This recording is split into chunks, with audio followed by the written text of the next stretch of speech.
right, there we are again. It feels like a long time, by the way, that we've done this, Kev. So, It has been a long time.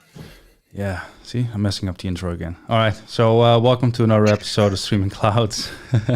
And as always, thank you for tuning in. My name is Robin. I'm a CSA, or a Cloud Solution Architect at NordCloud, and I've been recently awarded the Azure MVP award, so I can call myself an MVP now. So yeah. So Kev, what are we up to? So, just quick introduction from myself. I'm Kevin Evans. I'm also a cloud solutions architect at Microsoft here in Canada. And today we're hitting our favorite topic, right? Which was Kubernetes or AKS. And we have the amazing Kristina off Twitter, LinkedIn, and you seem to be everywhere, Kristina. Literally, you're popping up everywhere, right? So yeah, we've got Kristina on, and she's going to help show us how to deploy AKS, right, via Azure DevOps. So do you want to give yourself a quick intro and your background, Kristina? Yes, sure. Thanks, Kevin, and likewise, you're also everywhere, so it's not just me. But so my name is Kristina Devochko, and I am based in Norway, working as a software architect. And together with Robin, I was actually also recently awarded Microsoft Azure MVP on the same month. We are September MVPs, so that's real nice. And today I would like also to talk about my favorite topic as well, AKS, and how you could deploy to AKS with Azure DevOps. So I'm really happy to be here at Streaming Cloud. So thanks to Robin and Kevin for inviting me today. I mean, I got two MVPs, right? Yeah. I feel like going viral. Odd 1 hour, right? But this is good. Again, thanks everyone who's attending the show. If you find this useful, don't forget to like and subscribe, and also hit us up on the community channel as well on Discord, right? That's always bubbling. So, Kristina, do you want to kick things off? Let's get the show on the road. Yes, ready to go. So all right, let me switch. Yeah, let me switch to the boom. There we go. And I'll be removing us from the corner depending on whatever is on screen, right? So that's like a new exercise I'm trying to do. We'll improvise. All right.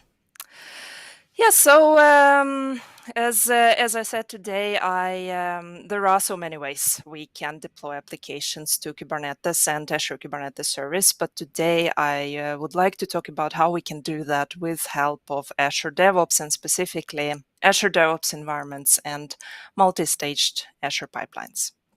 So let me see here if I can switch. So there was an introduction about me already, but just quickly on the personal side, I also try to contribute as much as I can on my free time to the tech community by blogging and volunteering for different community meetups, and quite recently as a speaker as well.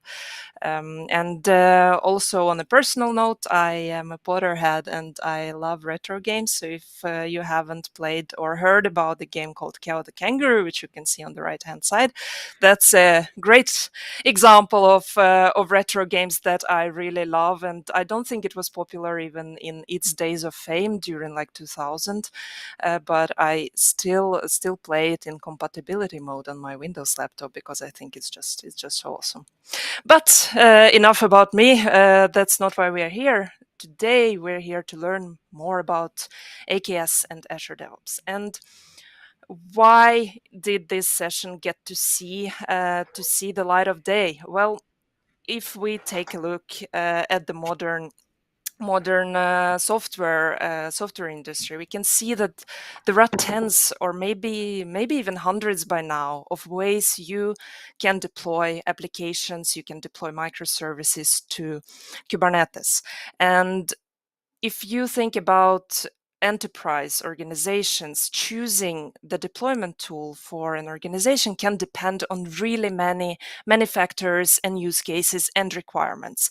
And some of them may be how many microservices you have, what is the overall complexity of your distributed system, what security requirements you may have. Because if you need to introduce a new tool, this in different organizations, there can be different levels and requirements you need to go through, which can take different amount of time depending on how things work in your company.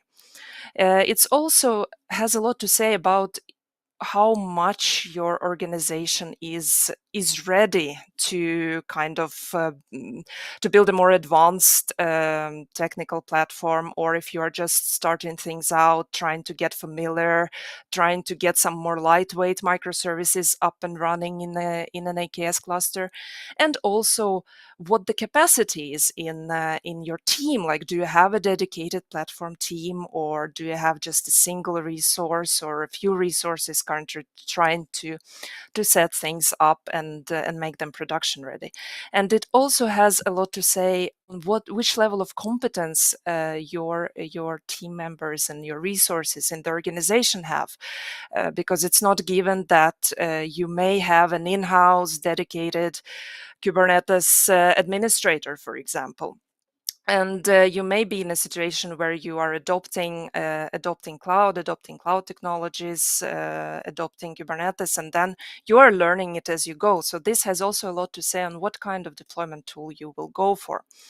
And that's the reason for why I've created this session, because today I would like to take a look at how we can utilize a software that we already have and already are using in the organization. So if your company is using Azure DevOps for other purposes, then you may want to look at additional functionality that is there, which in this case is Azure DevOps environments and multi-staged Azure pipelines. So what are Azure DevOps environments? So what an Azure DevOps environment is, it represents a location. It represents a target where you will be deploying your applications, your microservices. And as you can see on the right-hand side here on the screenshot, that this location may be a Kubernetes cluster. It may be a Kubernetes cluster, any Kubernetes distribution, but especially it can be Azure Kubernetes Service. And another resource type or another location that is supported for deployment via Azure DevOps environments are virtual machines. So if you have some applications that are running on a VM, you can also use that as a deployment target in Azure DevOps environments. And the Azure DevOps environment in itself, it is like a more abstract representation of a location that you'll be deploying to, but what you're actually deploying, your microservices, your applications, this is something that is called a resource. And this is what an Azure DevOps environment contains of. It contains of a collection of resources where each resource represents a respective application that will be running in that location. So if you have 5 microservices that you will be deploying to an AKS cluster, this AKS cluster will be an Azure DevOps environment, and each microservice will be a Kubernetes resource that is running inside of that Azure DevOps environment. And as we will see shortly, it can be easily integrated as deployment targets as part of a deployment stage, of a deployment job in an Azure pipeline. So what may be the reasons for why you would go for using Azure DevOps environments? And some of those factors we have briefly mentioned, I have briefly mentioned earlier, but specifically for Azure DevOps environments, if you are using Azure DevOps, it can be useful to consider if you can utilize the same tool both for development of your applications, your microservices, and for deployment. Because in some cases, depending on the level of complexity of your system as well, it may make sense to utilize what you already have. And I also believe that when you start this journey, it makes sense to consider if you can utilize the tools you already have to their max level, to utilize all the functionality that is there, but until the point it does not fulfill your requirements anymore. So if you have more than enough of the functionality that Azure DevOps environments can provide for you, then you may consider starting out with that as a deployment tool to AKS.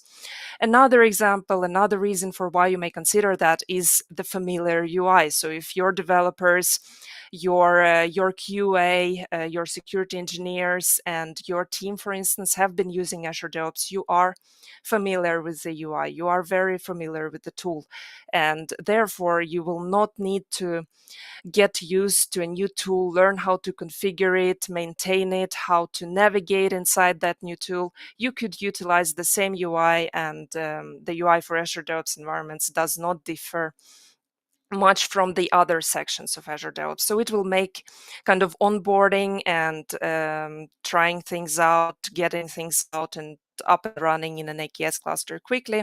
It will not take that much time, since the tool is familiar to you from before.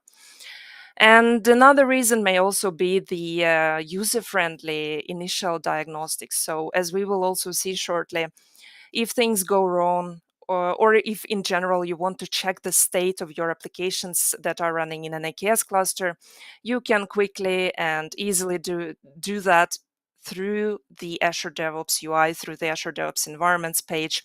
And your developers, or even yourself, you don't even need to use kubectl. You don't need to think about how you should connect to your Kubernetes cluster with kubectl, or go to Azure portal or whatever. You can quickly check, quickly gather initial diagnostics, application logs quickly by just using the same tool you are already using, which is Azure DevOps.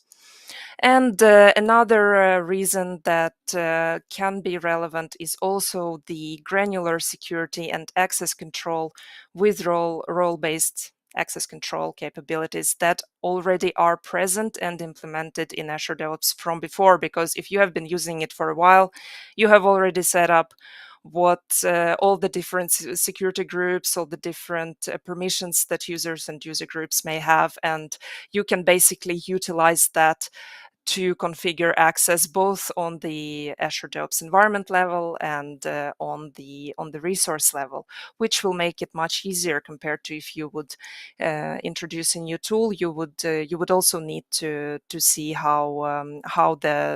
what kind of security functionality is supported there, and you might need to create some security groups and configure that from the ground up. So here you get a possibility to reuse it to quite a big extent. That's a good point. Sorry, Chris. That's a great point you just raised there on security. I mean, the utopia is read-only access to the Azure portal. You know, people Yeah. probably screaming right when I say that, but it's trying to deploy things as code using pipelines, etc. It's really important, right? And you can have a more of a forensic,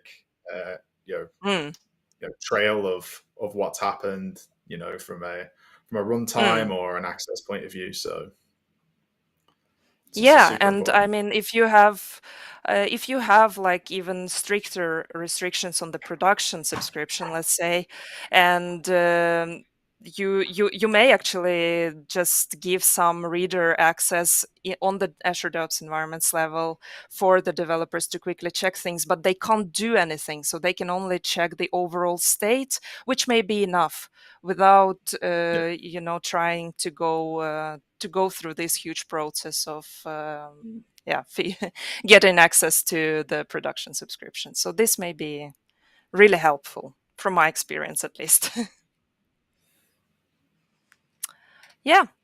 So quickly on the functionality highlights, which we will see in a demo, which I prefer more than having tens of slides in a session. But what Azure DevOps environments provide in terms of highlights is that through the Azure DevOps environments UI, you can see the deployment history of the different applications that are running in an AKS cluster. You can check which change sets are related to that, who added the changes, which work items are connected to that, and you can see which deployment went wrong and which ran successfully, which makes it easy to kind of navigate, especially if you are debugging.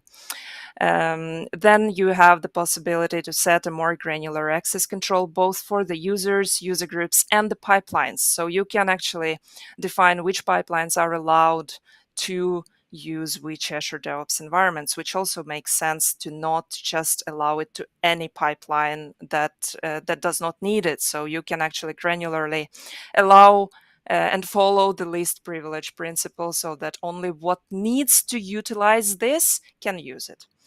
And you can have additional checks, additional policies that you can enable to secure deployments to your AKS clusters even further. And you get as we saw, you get some support for gathering initial diagnostics through logs and resource details to see how things are going with your applications. And finally, you can easily extend existing pipeline definition where you build your application, run security checks. You can extend it with additional deployment stages so that you have one place to look into. Or one place to make changes to, which can be really nice. So that was a quick introduction to what Azure DevOps environments are, but it's fun to listen, but it's even more fun to do that and actually see it in action. So let's do that. Let's do just that. So I have cheated a bit because since this is a development environment or a demo environment, I am not setting up anything complicated in my AKS cluster with TLS certificates and ingress controller and all that. So I'm utilizing an HTTP application routing add-on that you can enable on an AKS cluster, which can easily expose my applications for me quickly and in a painless way, so that I can use it for the demo purposes. But it takes time. When you deploy it for the first time, it takes time to actually expose that application, and I don't want to let the demo gods decide how much time it will take. That's why I have an instance of application running already. But nevertheless, I can show you where you would start if you have an application, a microservice that is ready to be deployed to an AKS cluster. So what you need to do is to be able to deploy it with Azure DevOps environments. Your first step would be to actually create an Azure DevOps environment that will represent that AKS cluster you want to deploy to. So in Azure DevOps, if we go to the pipeline section, we will see that there is a menu item called environments. So we can go there. As you can see, I have a few environments here that are already running, which I'll be using for some future demos. But normally, initially, when you're just starting to work with it, you will not have any environments here. Then you would typically go to a new environment, and here you will need to provide some information about that Azure DevOps environment. And here we come to an important point of naming conventions, which is always a huge challenge for all of us technical people. But I can at least share from my experience, the best naming convention that we have come up with and have been using in a good way until now is that it consists of three things. The first part represents an environment type. In my case, it is AKS. And the second part represents the unique ID or a unique identifier for that AKS cluster. In my case, I'm using some IDs unique IDs per cluster I create. So I could, for instance, use 1236 or any other unique identifier. And the last part is the the application environment type, if it's dev, if it's staging, if it's production. So I would use dev for development. And this has worked, this has been like of many different ways you could name those environments. This is something that has worked really well, and I have a separate blog post where you can check out all the other alternatives and pros and cons of those. But you need also to think that you need to make it understandable for the others, for other teams who do not work with it every day, for product managers or QA that may come in and need to locate an application to check some initial information about its state, and they need to navigate. And if you have many environments, many resources running there, this may become pretty chaotic. So keeping it clean, having one environment that represents a single location can be a really good idea. In the description, you would need to add some information that others can also use to understand what kind of resources are running here and what kind of location there is, but we'll skip that. And here you need to choose a resource type. You can actually not add any resources, then it will just create an empty environment. But you can also choose a Kubernetes resource or a VM resource. In our case, we want to target a Kubernetes cluster, AKS cluster, so we will choose Kubernetes type. And once we do that, what Azure DevOps will try to do, it will populate all the different subscriptions I may have and also populate all the different clusters I have in that subscription. So as you can see, I have quite a few. So here you would need to choose a cluster that you would like to deploy to, and you need to provide a namespace of the first resource, because once you create an Azure DevOps environment that will represent a Kubernetes cluster, by default, you need to create your first resource. And the namespace will be also the name of that resource in the list of the different applications that are running inside that environment. So since I have already provisioned that application that I will be showing shortly to this 1233 cluster, you can see that it pops up here, but you can also see or choose from other existing namespaces, or you can create a new one, and then Azure DevOps will also create that namespace in an AKS cluster as well. And yeah, let's see if I just say test namespace. If I click validate and create, what will happen then is that we will get a new Azure DevOps environment provisioned. Azure DevOps will set up a service connection that will allow Azure DevOps to deploy resources on the AKS cluster that we have chosen. And it will also create a namespace and the proper role binding and service account inside the cluster that we have chosen as well. So I will not click it here since I have already provisioned an environment, but then you will see an Azure DevOps environment popping up here. So once we can also open that, and we can actually see that once you have created that first resource as part of Azure DevOps environment creation, it will also appear here. So once this step is done, you are basically ready to deploy or to define the deployment stage for your application to be provisioned on that AKS cluster. So what you will do then, or what I will do in this case, is that I will go to my source code for my app. And I have quite a few things here. I have source code. It's a very simple .NET 6 web application. So all the source code is pretty simple and located here. I have a Docker folder with a very simple Docker file that basically packages my application and creates a container image out of it. And I have a Helm chart. And if you're not familiar with Helm, there will be some links that you can check out, but this is basically a templating tool which makes it easier to standardize the deployment definitions for the applications that are supposed to be deployed to Kubernetes. So here I have a definition for the deployment templates, for Helm template for my application that I will be using to deploy to deploy it to AKS. But what we are most interested in is the build definition file here. And this is a multi-stage pipeline, as I mentioned as well. So there are a few stages that that happen once I add a new code change to this repo. So the first stage is basically a very simple build stage that will build my app, generate a version that will publish that, generate a Docker image and package, create a Helm chart that will be used to deploy that application to an AKS cluster. And we are very interested in this second stage here, which is a deployment stage. And this will be the stage that will be executing deployment of that application to an AKS cluster.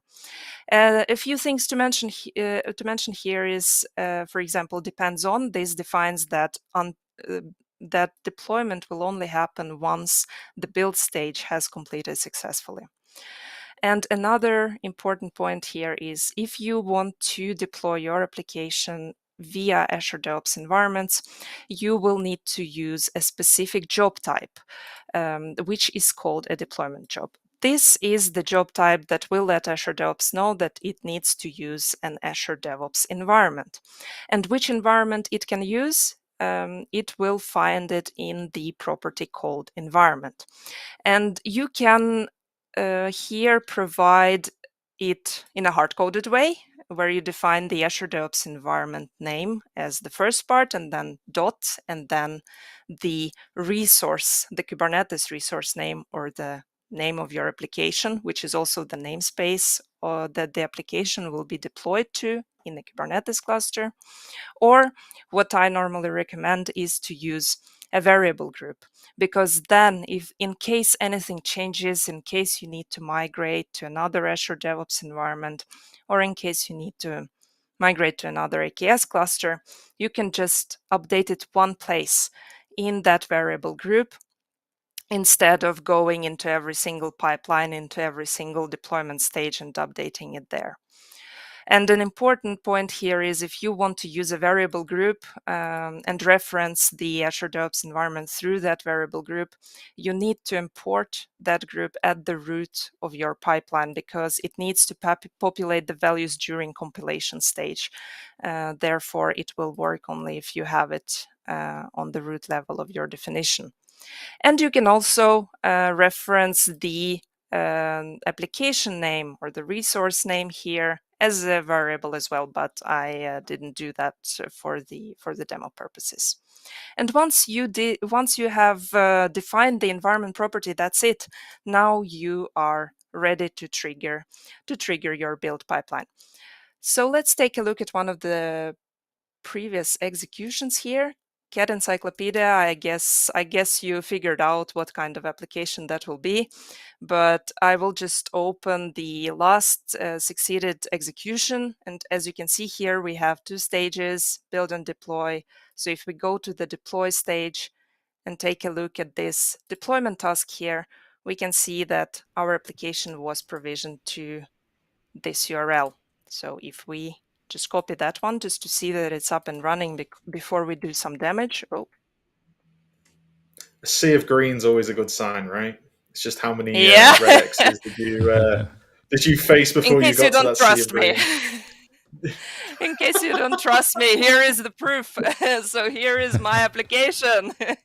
It's up and running on an AKS cluster. So it's a very mission critical application, actually. There are many cat enthusiasts out there that need a cat love fill up on a daily basis, so they need it to be up and running at all times. And if they need some more love, they can just spread it all over. So it will generate a random cat fact and a random cat image on every refresh. So it will just I'm very proud of that one.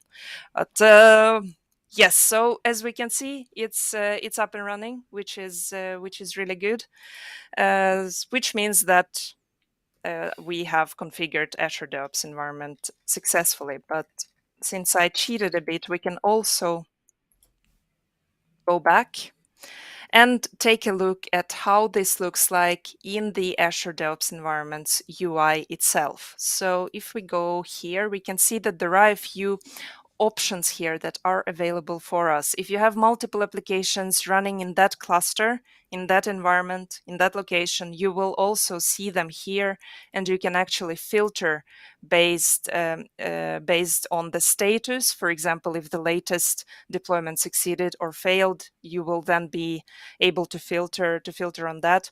Since Azure DevOps also supports mixing different resources, you can filter here, but from my experience, it's better to not mix resources, and I can actually show you why. So if we want to add a resource, one more resource here, though this Azure DevOps environment, based on the name, targets AKS cluster 1233, there is nothing that prohibits me to create a new resource that targets another cluster. But let's say if I wanted to deploy my cat encyclopedia application to cluster 1234, but I don't want to create a new environment for that one. So I want to use the same namespace but use the same Azure DevOps environment, but target another cluster. What will happen here is that actually upon validation, it will give me a naming conflict, because I already have a resource here that has that is called Cat Encyclopedia, and there is no logic, unfortunately, that checks that it actually targets another cluster in this case. So this is also the reason for why I wouldn't recommend mixing resources inside or mixing clusters inside one environment. If you think about it, like in my head, an environment represents a single location, a single cluster, and for keeping it clean, it makes sense to only include resources that are supposed to be running on that location that you have created an environment for. Awesome. So, all right. If I'm correct, then the environment represents a cluster, and the resources you create are tied to a namespace. Yes. Okay. So basically, there is no separate field where you can define the resource name. The resource name in this case is kind of a namespace, or where you want to deploy your resource inside that cluster. So you can choose default namespace, which is obviously a bad practice if you have worked with a Kubernetes for a while. But so what it basically is, it's a namespace that you deploy an app to. All right. So I've been collecting some questions. Do you want to take them now, or do you want to take them at the end? Sure, we can take them now as well. Yeah. All right. Yeah. Let's get a couple in. Yeah. The first question is, somebody wants to know how long it took to find the cat and the ducks in the PowerPoint presentation. Wow, Boris, what a great question. I'm experienced in that on that part, maybe even more than in Azure DevOps and Kubernetes altogether. So that didn't take a long time. I can say Oh, okay. An hour. Nice. An hour. Okay. Always love the creativity with presentations and slides and all that stuff. So really good job there. Yeah, me too. All right, let's see. Paco had a great question. Is the name globally unique or only within your project? And I'm thinking the question was asked while you were defining the environment. Let's see. So is that inside the organization in Azure DevOps? Which? I'm not too sure. Yeah, that's inside the. Because you got the org and you got the project, right? And we're now in the project name, right? Yeah. Yeah. So that's for that project. Okay. So you can, if you have different projects, then the name is you can reuse the name in different projects as well. Yeah, I would guess so, but I haven't had a situation where I actually needed to use different. But at least from what I know, also from the documentation, from the Microsoft documentation as well, and from what I have seen, it is kind of unique to that project where you are defining it. So if you use another project, you can still use the same name. Awesome. All right, 2 more to go. So John wanted to know if you can run different microservices on the same AKS cluster, like how you run multiple web apps in an app service plan. Yeah, I mean, can you run different? Isn't that just okay. different pods, right? Would that be? Yeah, you can Different can apps, yeah, run right. as many Yeah. applications if you want on a Kubernetes cluster, and normally, like Kristina is doing already, is just separate them by using different namespaces. Yeah. Well, it will be kind of a logical isolation Yeah. of the yeah, of all the applications you have. it's not a resource isolation, so you have to be aware that No. if one application consumes too many resources, the others will suffer, right? If you have confidential workloads, then you probably won't want them to run with different threads on the same compute architecture, right? So there are certain scenarios where you want to separate them on a cluster level. There are some tools as well out there that you can, how do you say that? What is it? gvisor, if I'm correct. That's a tool. That's to right, for security isolation, right? Yeah, then you can isolate your processes and stuff. But yeah, you can perfectly do that.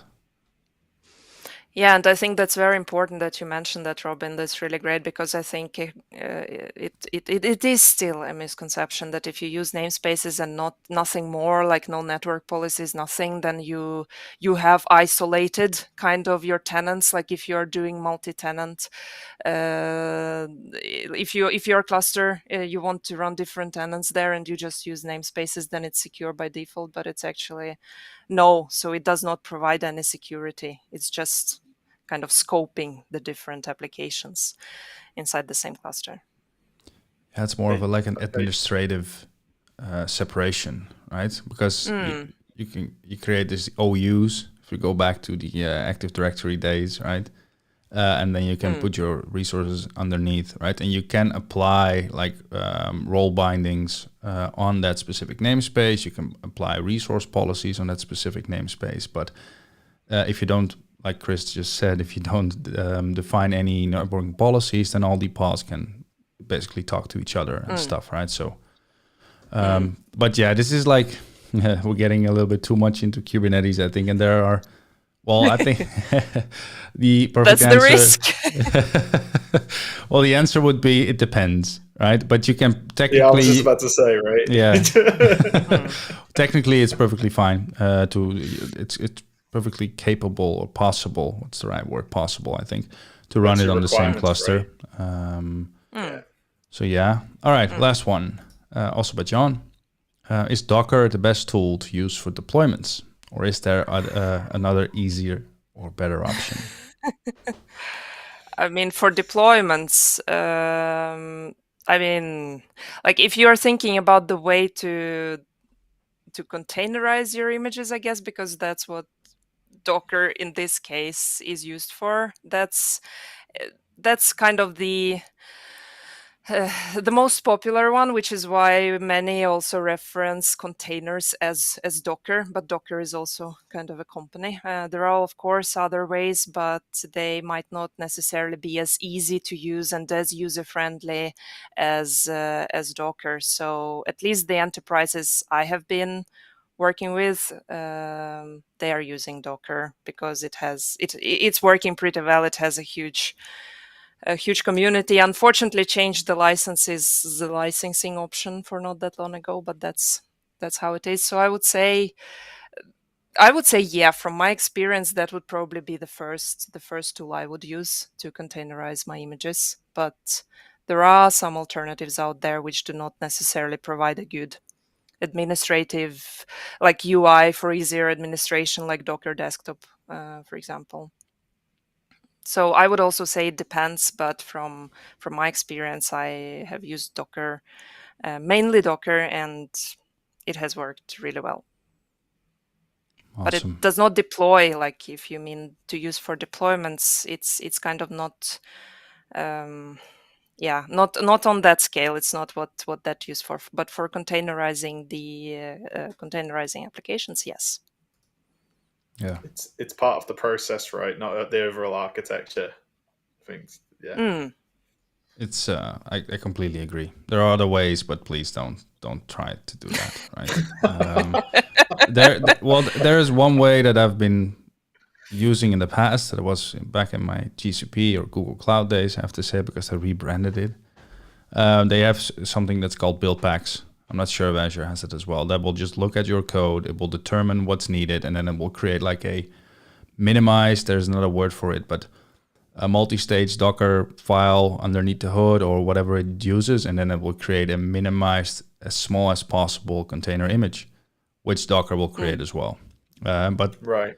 sometimes it doesn't do what you want because you'll be handing off some control to the tool, right? So no, Docker is the way to go.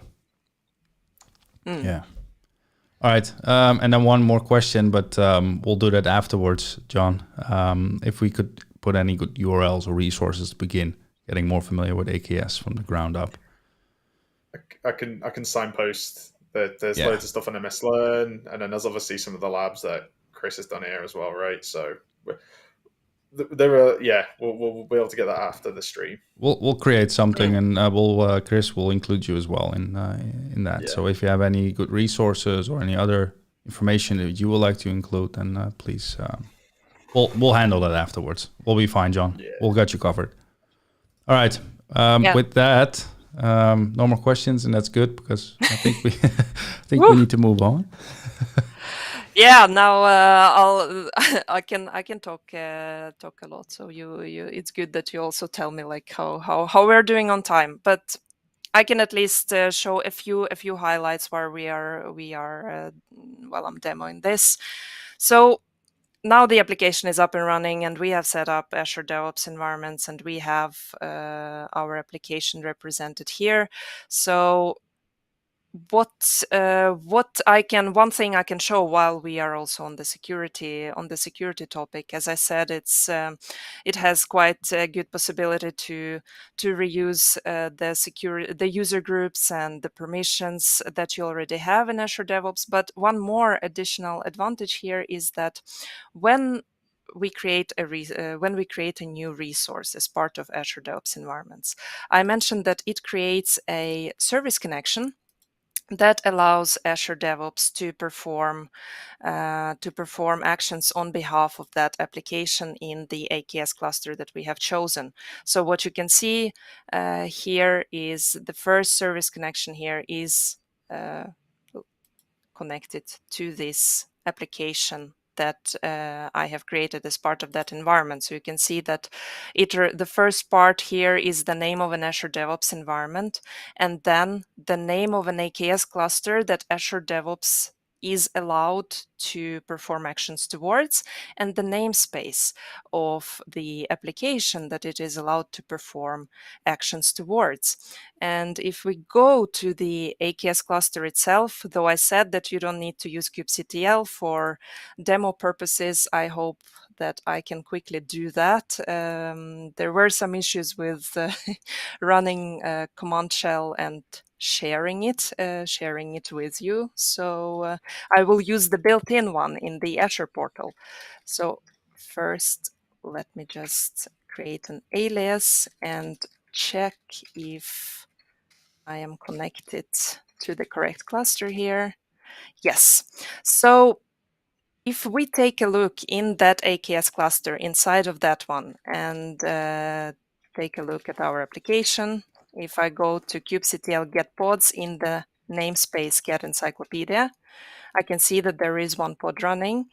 But what is interesting is that if I try to check the service account in that namespace, get service account, and this is just a shortcut for the service account resource for the service account type.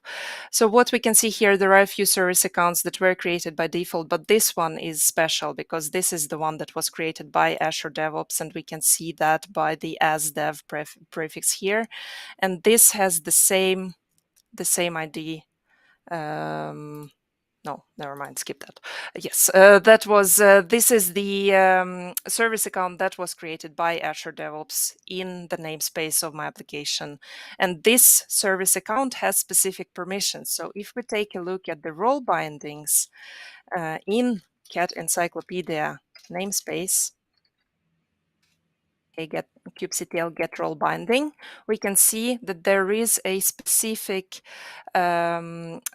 permission set or a role that was created for that service account. And what I wanted to say here is that the ID here is the same as the ID of the role binding here. So what this basically means is that the service account as dev SA 22FA50 is allowed to have cluster admin permissions or cluster administrator role on Cat Encyclopedia namespace, which means that when we created that Kubernetes resource in the Azure DevOps environment, it has Azure DevOps provisioned and service account only for that namespace with cluster admin role or cluster administrator permissions only inside that namespace. So if I create a new resource which will represent another application inside of the same environment, it will get its very own service account in its very own namespace, which means that that service account is only scoped to the namespace where application is deployed to and is not allowed to do anything outside of that namespace, which means that this is granularly kind of controlled only to the deployment of that specific application, which is a good thing from the security perspective. So quickly, if we go back to the overview, you can get some good information here. You can go to the deployment section, and as I said, you can have, as I said previously, you can get information about the deployment history for different applications in this Azure DevOps environment. So you can also filter on the resource that you want to see the history for. So if you would get more resources, you would be able to filter it here as well.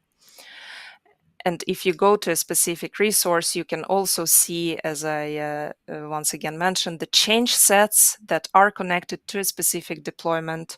You can see the work items, the state of those work items. You can navigate to that work items and kind of see who who did damage. So if you saw it failed during my specific testing and preparations for today, so you could use that to kind of track to track and find out which changes may have caused issues in the application. And if you go to a specific resource, this one is also important to take a look at. For every resource, you can get some useful information, like how many. You can see that this is the deployment resource. You can take a look at how many pods are deployed as part of that application deployment. In my case, it's only one pod, but if you have multiple pods, like in productions environment, you would typically have more pods. Then you would see a higher count here as well, and you are able to see also the image, which container image was used for this specific deployment, where you can also see the version of the application that's being deployed, and additional labels which can be useful to kind of get an overall understanding of what kind of application deployment that is.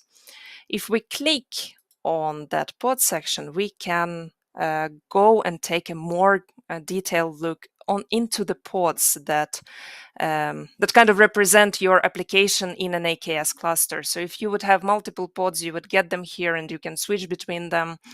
And in this view, you get more information about the current status of that pod, if it's up and running, if it's ready to kind of accept traffic. This can be useful information when you are deploying a new version, for instance.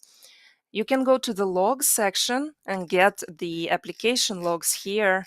It's not a live stream, so you kind of need to refresh to get the latest logs, unfortunately, but you get kind of the opportunity to take a look at the logs and see how your application is doing.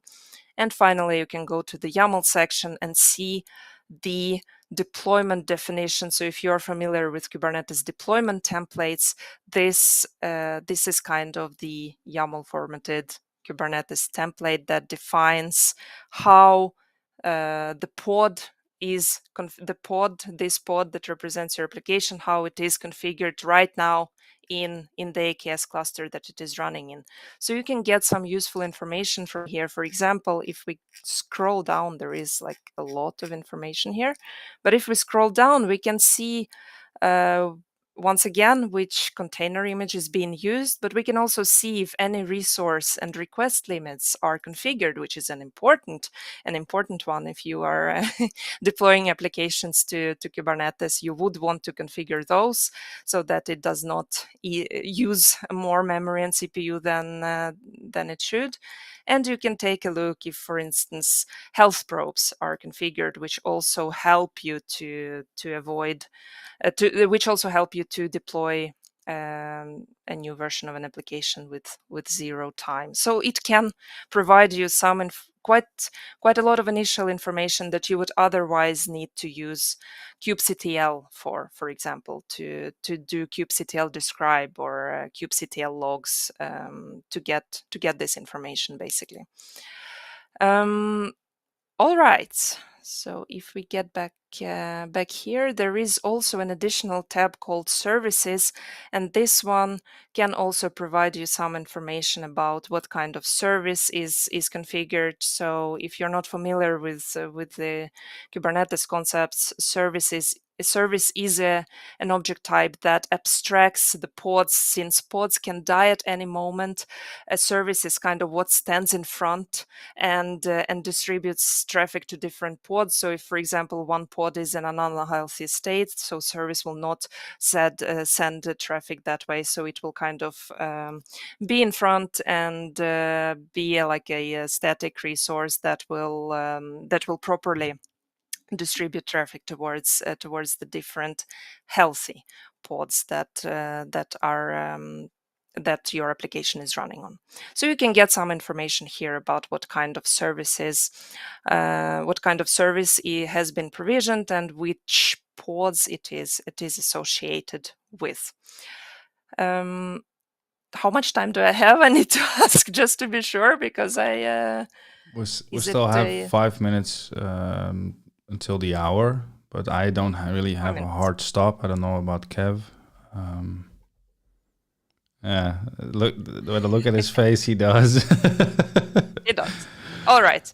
But then let's see. Then that's fine. We can then quickly take a look maybe at one thing regarding security.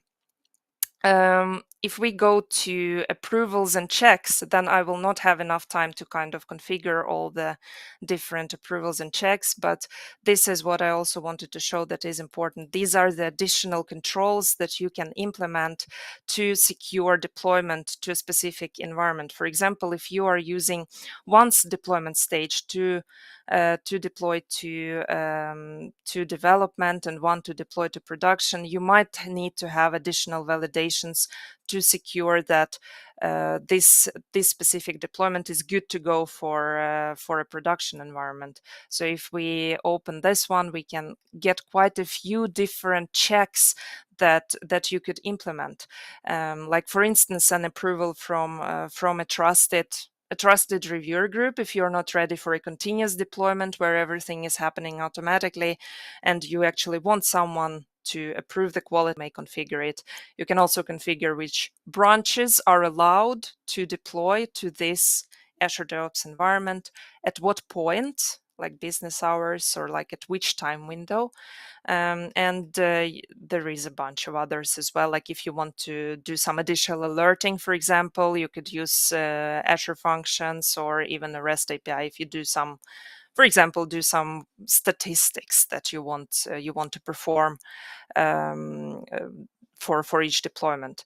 And this one, I wanted to show it today, but then since we don't have much time, I will just quickly explain what this is. This is an interesting one, actually. This helps you restrict which YAML templates or which build definitions are allowed to deploy to this Azure DevOps environment. So if you have been working with Azure pipelines, you may know that there are possibilities to use YAML templates, which are a reusable collection of build tasks. So for example, if you have a deployment stage that you want to inject in a specific Azure pipeline, you would use a YAML template. And there is an additional capability there that is called extend template. So this is the one that you could use to kind of restrict which build definitions are allowed to deploy to that specific environment. So if there is a rogue build definition that has the same deployment stage configured, but it is kind of malicious, it will not be allowed to deploy, because here you can actually define which repo, which repository, which branch, and which specific template is that this build definition uses is allowed to perform the deployment itself. So then you kind of have this additional security validation as well. So if we get quickly back to my last words, you can say, or last recommendations, what is worth to consider if you want to go and start using Azure DevOps environments to deploy applications to AKS. As we saw, name and convention can be really important, not only for your sake, but also for the sake of the others in your organization who might need to go in and check things out, maybe get some statistics. Keeping it clean, keeping it clean and readable would make a lot of sense. And adding description also would help others a lot to understand what kind of environment that is, what kind of resources are running there, and so on. Also, grouping resources across Azure DevOps environments is also important to consider, as we saw, mixing resources that target different clusters, for example, inside a single Azure DevOps environment can cause, for instance, namespace conflicts and can quickly become a bit chaotic. So I would recommend looking at an Azure DevOps environment as a single location, as a single AKS cluster. If you need to target one more cluster, it makes a lot of sense to create a new Azure DevOps environment just for that. Also, referencing Azure DevOps environments across pipelines and pipeline stages, I would really recommend to use variable group and referencing through variables, because it will avoid the amount of duplication and hard coding and will allow you to update at one place in case changes happen. Also, I would recommend looking at the approvals and checks to secure your deployments even more, and especially for production environments. And finally, if you in some situations may need to create and migrate, to create a new Azure DevOps environment and migrate the resources from one environment to the other, there are not so many ways to do that. You can either do it manually in the UI, which kind of requires a lot of clicks from you, but Azure DevOps also has a REST API that you can use, and in the resources, which I'll share shortly, I have also a separate script that I have created for that purpose, which you can run, and then it will basically, you just let it know which Azure DevOps environment it needs to migrate from and which it needs to migrate to, and then it will take all the resources.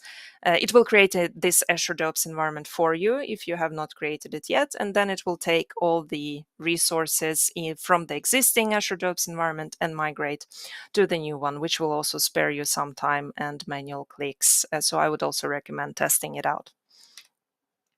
A few resources, since these links are hard to make a note of, I made it a bit easier and created a QR code that you can just scan, and then it will take you to a GitHub repo where I have both the application, all the templates, and all the resources, additional material that you can take a look at, including a blog post series that I have created on the same topic. So don't hesitate to check it out, and I'm really happy to get questions and feedback, so you are very much welcome to reach out to me if you need any further help or assistance on that topic.